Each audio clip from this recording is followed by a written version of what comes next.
Assalamualaikum warahmatullahi wabarakatuh. Halo teman-teman, bapak-bapak, ibu-ibu sekalian. Di kesempatan Parentage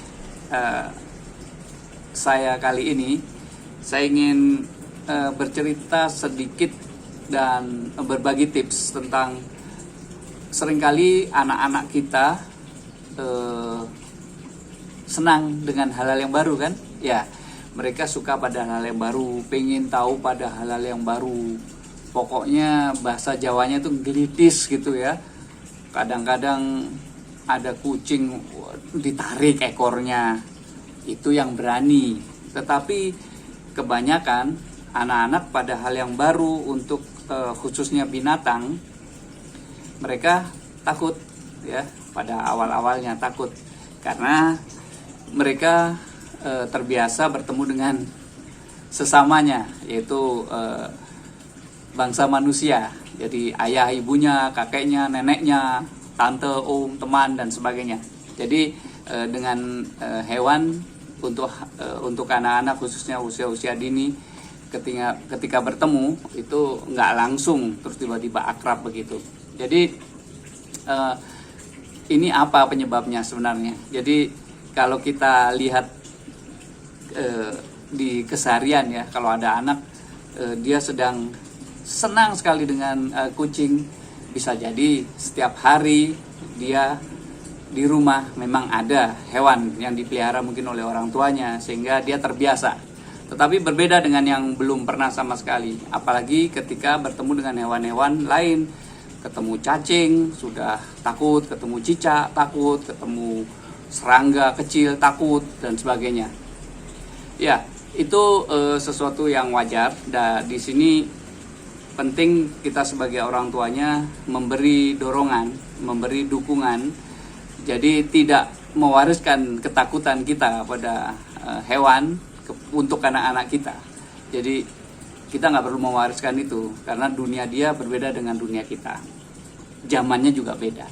Jadi yang pertama, kita bisa mengenalkan hewan pada anak-anak kita melalui buku ya, melalui video, melalui gambar-gambar, poster-poster, foto-foto. Jadi dia akan akrab secara visual dan merekam dalam benaknya tentang, oh hewan ini seperti ini, bentuknya begini. Oh hewan ini ternyata makanannya ini dan sebagainya. Jadi melalui media visual itu sangat berpengaruh untuk membuat anak-anak yang tadinya takut menjadi mulai berani karena ada pengetahuan, ada modalitas visual di benaknya. Yang kedua, kita bisa menceritakan dan mendongengkan cerita-cerita tentang binatang itu dari buku kayak dari apapun kita bisa ceritakan, dan itu sangat membuat impresi buat anak-anak kita. Impresinya akan terasa ketika ada dongeng sehingga tahu karakter hewan, tahu kebiasaan, makanan, tempat tinggal dan sebagainya. Dengan mengenal begitu, jadi dia juga akhirnya berani. Juga tentunya berhati-hati saat memang binatang itu adalah binatang yang berbahaya. Yang ketiga, ajak anak-anak ke kebun binatang, taman safari, mengenal langsung. Karena dengan mengenal langsung, apalagi biasa di situ ada yang baby zoo, wah, jadi mereka diperkenalkan, diyakinkan bahwa ini baik, ini jinak dan sebagainya. Akhirnya mereka berani mencoba memegang dan sebagainya. Yang keempat, kita ajak anak-anak kita bermain ke teman kita yang memang hobi memelihara binatang. Dan saat anak itu melihat ada anaknya, teman kita yang juga ikut berinteraksi dengan binatang peliharaan orang tuanya, dia menjadi punya teman. Dan itu akan berpengaruh pada keberaniannya pada hewan. Dan yang kelima, kita bisa beraktivitas menggambar, membuat play-doh atau tanah liat, bentuk-bentuk binatang yang disukai anak-anak kita. Kita tidak perlu memaksakan apa yang kita suka, hewan yang kita suka harus disuka juga oleh anak-anak kita. Tidak, tetapi secara umum agar anak-anak mengenal penciptanya, mengenal Tuhannya, itu melalui ciptaannya, ya. Dalam hal ini adalah hewan-hewan.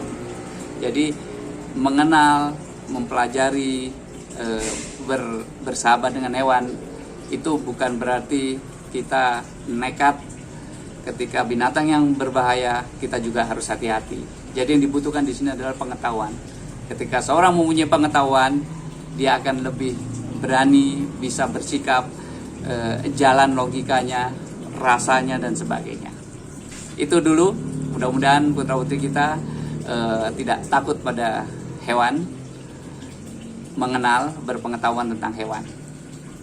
Selamat mencoba. Kreatif.